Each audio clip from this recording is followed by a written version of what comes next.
le coach Nibobé Dari. Écoutez, on s'est battu pour avec les moyens communs. On a été défaillants, le résultat n'a pas suivi. Sur ce, je pense que devant le peuple, nous sommes fautifs, moi en premier, avec l'ensemble de mon staff, et que on va tirer les enseignements pour pouvoir produire quelque chose de bien dans l'avenir. Et aux joueurs, je les remercie beaucoup pour leur investissement. Dans un bon état d'esprit, dans une ambiance de bon enfant. Et ce sont beaucoup de satisfaction, même s'il y a des points à améliorer. À mon staff, je le remercie aussi de m'avoir accompagné énormément. La presse aussi, même si on a eu des périodes de tension, je pense que chacun, dans ses intentions, cherchait à ce que ce sont des manières pour aussi nous réveiller, pour aboutir à un résultat. Ça ne s'est pas fait, il y a eu des situations tendues. Et ça arrive, mais ce qu'il faut retenir dans tout ça, c'est que tout le monde pense agir de différentes sortes pour nous amener à un résultat positif qu'on n'a pas eu finalement. On nous a renseigné que dans votre vie, vous prenez toujours de la hauteur. Est-ce que vous allez pouvoir vous rapprocher de Chéri Adebayor, peut-être pour l'amener aussi à comprendre qu'il va falloir travailler ensemble pour pouvoir avancer? Même s'il n'est pas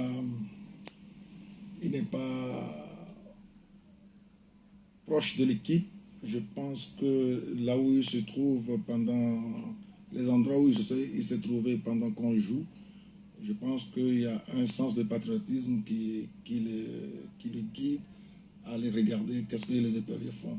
Et ça, on ne peut pas lui enlever. Donc il est citoyen togolais aujourd'hui, il y a un constat, les éperviers ne sont pas qualifiés. Tout le monde a mal, moi en premier.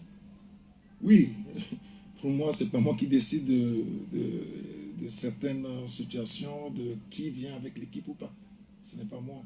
Donc moi, mon rôle, c'est de s'occuper du joueur, de l'encadrement, et c'est ce que je suis amené à faire. Donc je ne suis pas décideur, et je sais pas comment est-ce qu'on va y arriver, mais moi, je ne trouve aucun inconvénient dans toutes les solutions que peuvent nous apporter chacun de nous, l'ensemble, comme je l'ai dit, la presse et tout le monde, pour qu'on puisse avancer. Moi, je ne trouve aucun inconvénient.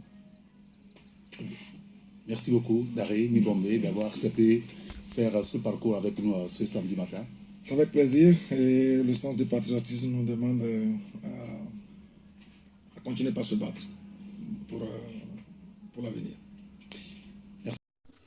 En tant que Togolais et de tous, il doit chercher un peu d'entente pour se comprendre, pour faire tout, d'amener le pays à bon port. Le pays a besoin de eux tous. Comme le capitaine Adebayor et le sélectionneur Emmanuel, le sélectionneur Daré, doivent collaborer ensemble pour le bien du Togo et le bien de l'équipe. Il est temps que tous les Togolais se comprennent, qu'ils cherchent à se laisser les égos à côté pour faire tout pour amener l'équipe à évoluer. L'essentiel, c'est le Togo.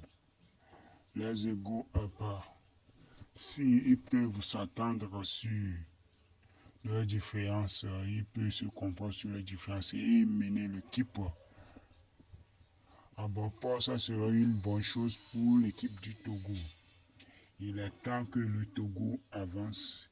Il est temps que les choses bougent. Il est temps que les Togolais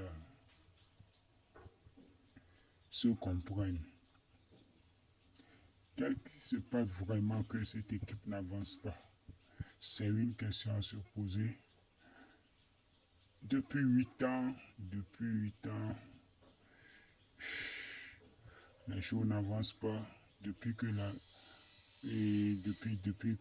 dès que Claude Leroy est venu, et jusqu'alors, le Togo n'a pu plus trouver moins qu'une seule occasion de se qualifier à la CAN à 24 équipes encore.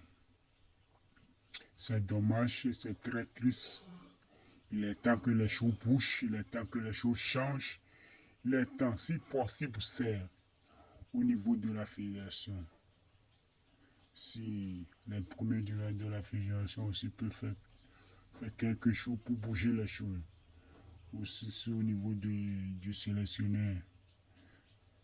Si au niveau du ministère, que tous les Togolais se comprennent pour faire bouger les choses.